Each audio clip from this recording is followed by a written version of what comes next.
الحمد لله نحمده ونستعينه ونستغفره ونعوذ بالله من شرور أنفسنا ومن سيئات أعمالنا. أما بعد، عن أبي هريرة رضي الله عنه قال: سمعت النبي صلى الله عليه وسلم يقول: من حج لله فلم يرفث ولم يفسق رجع كيوم ولدته أمه.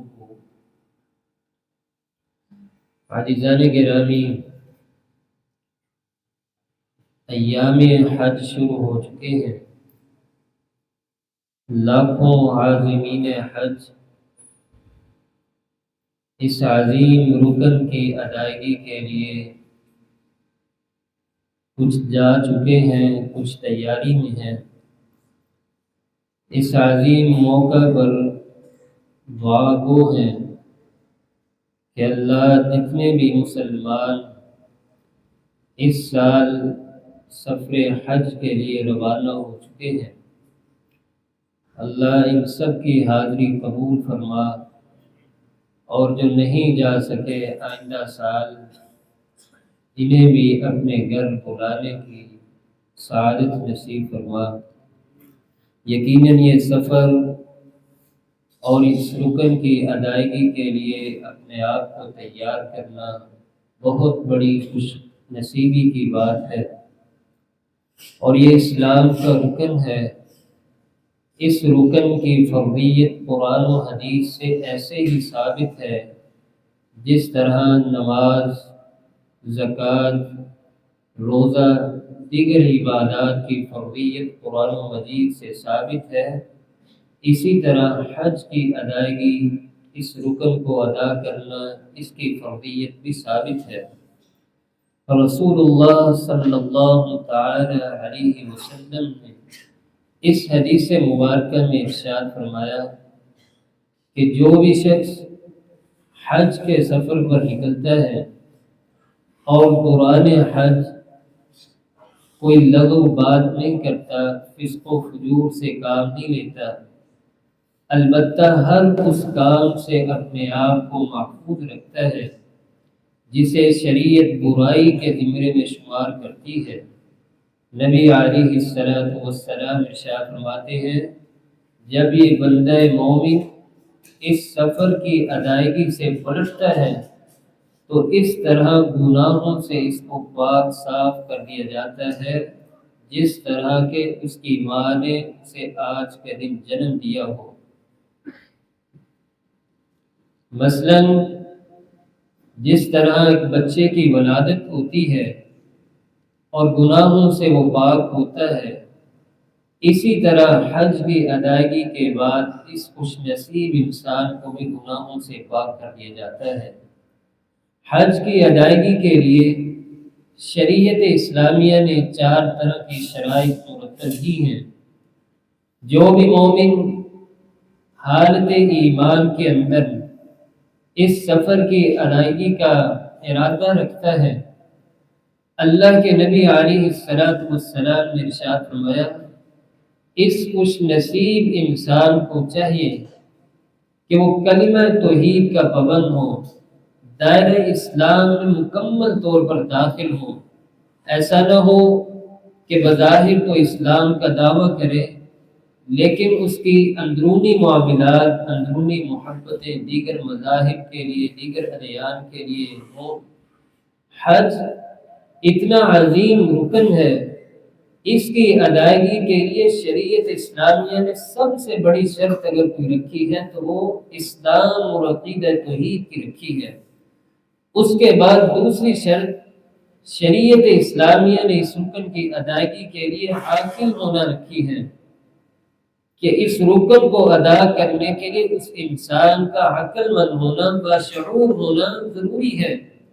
جبکہ مجنون یا دیگر کسی بیماری کے اندر مبتلا شخص سے اس عظیم رکن کو ساقط کر دیا گیا ہے. تیسری شرط اس رکن کی ادائیگی کے لیے بلوغت کا ہونا ہے. بالغ ہونے کے بعد اگر انسان اس رکن کو ادا کرتا ہے تو شریعت اسلامیہ اس انسان کے اس رکن کی ادائیگی کو تسلیم کرتی ہے، مستحسن سمجھتی ہے۔ لیکن بلوغت سے پہلے اگر کوئی بندہ حج کر لیتا ہے تو نبی علیہ السلام کی احادیث سے یہ بات پتہ چلتی ہے کہ حج تو اس کا ہو جائے گا، لیکن مکلف انسان بلوغت کے بعد ہی ٹھہراتا ہے۔ بلوغت سے پہلے والا حج، اس کے رکن کی ادائیگی، اس کا اجر اپنی جگہ پر، لیکن بالغ ہونے کے بعد، مکلف ہونے کے بعد اس رکن کی ادائیگی انسان کے لیے بہت ہی زیادہ ضروری ہے۔ آپ علیہ السلام کے پاس ایک خاتون آتی ہے، ہاتھ میں بچہ پکڑا ہوا تھا۔ سوال کیا، اللہ کے نبی علیہ السلام، اس بچے کے اندر بھی کوئی اجر ہے؟ اگر اس کو حج میں کرواتی ہوں، اس سفر پر ساتھ لے کر جاتی ہوں، کیا اسے بھی اجر ملے گا؟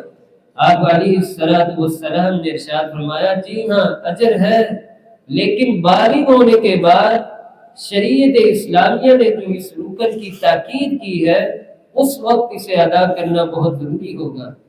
اور چوتھی آخری شرط اس رکن کی ادائیگی کے لیے آپ علیہ السلام نے ارشاد فرمایا، صاحب استطاعت ہونا بھی بہت ضروری ہے۔ سوال کیا گیا، وَلِلَّهِ عَلَى النَّاسِ حِجُّ الْبَيْتِ مَنِ اسْتَطَاعَ إِلَيْهِ سَبِيلًا۔ اللہ کے نبی صلی اللہ علیہ وسلم ہمیں بتلائیے استطاعت سے کیا مراد ہے؟ آپ نے فرمایا، الزاد والراحلہ، سواری اور زادِ راہ، مال و متاع اور سواری کا ہونا انسان کے لیے بہت ہی زیادہ ضروری ہے۔ یہ چار شرائط کسی بھی بندے کے اندر پائی جاتی ہیں تو وہ یہ سمجھ لے کہ اللہ رب العزت کی طرف سے اس رکن کی ادائیگی اس پر فرض اور واجب ہو چکی ہے۔ اور اس کے اندر ایک اضافی شرط یہ ہے، بسا اوقات دیکھنے میں آتا ہے کہ ایک مسلمان بظاہر صاحب استطاعت ہے، لیکن اسے کسی ایسی بیماری نے دبوچ لیا ہے کہ وہ سفر نہیں کر سکتا۔ مال ہے، مالی طور پر فراوانی بھی ہے، لیکن سفر نہیں کر سکتا۔ حج کرنا چاہتا ہے، بیماری کی وجہ سے، عذر کی وجہ سے اس سفر پر جا نہیں سکتا۔ نبی علیہ السلام کی تعلیمات بتلاتی ہے کہ اس بندہ مومن کو چاہیے کہ اپنی جگہ پر اس آدمی کو حج کروائے جس نے پہلے اپنا فرضی حج ادا کر لیا ہو، یعنی اس آدمی کی طرف رجوع کرے جس نے پہلے اپنا فرضی حج ادا کیا ہوا ہے، اس کے بعد وہ آپ کی طرف سے اس رکن کو ادا کرے۔ اور آخری شرط اضافی اس عمل کے حوالے سے یہ بھی ہے کہ وہ خواتین جو اس سفر پر جانا چاہتی ہیں، حج کرنا چاہتی ہیں، ان کے لیے شریعت اسلامیہ نے یہ شرط مرتب کی ہے کہ ان کے ساتھ محرم رشتہ دار کا ہونا ضروری ہے۔ محرم کے بغیر اس سفر کی ادائیگی اور اس سفر کے لیے نکلنا اس خاتون کے لیے ضروری نہیں ہے۔ جب تک اس سفر پر اس کے ساتھ محرم رشتہ دار، محرم مرد موجود نہیں ہوگا، اس وقت تک شریعت نے اس خاتون سے اس رکن کی ادائیگی کو ثابت کیا ہے۔ تو اللہ کے نبی صلی اللہ علیہ وسلم سے اس رکن کی ادائیگی کے بارے میں سوال ہوا کہ اتنا پیارا اور مبارک عمل ہے۔ آپ علیہ السلام نے ارشاد فرمایا، میرے ہاں کلمہ توحید پڑھنے کے بعد سب سے زیادہ پسندیدہ افضل عمل کوئی ہے تو وہ حج بیت اللہ کی طرف اگر کوئی انسان سفر کا ارادہ رکھتا ہے اور اس کا سفر اتنا مبارک اور خوبصورت ہے، اللہ رب العزت کو بھی عمل بڑا پیارا لگتا ہے، خوبصورت لگتا ہے۔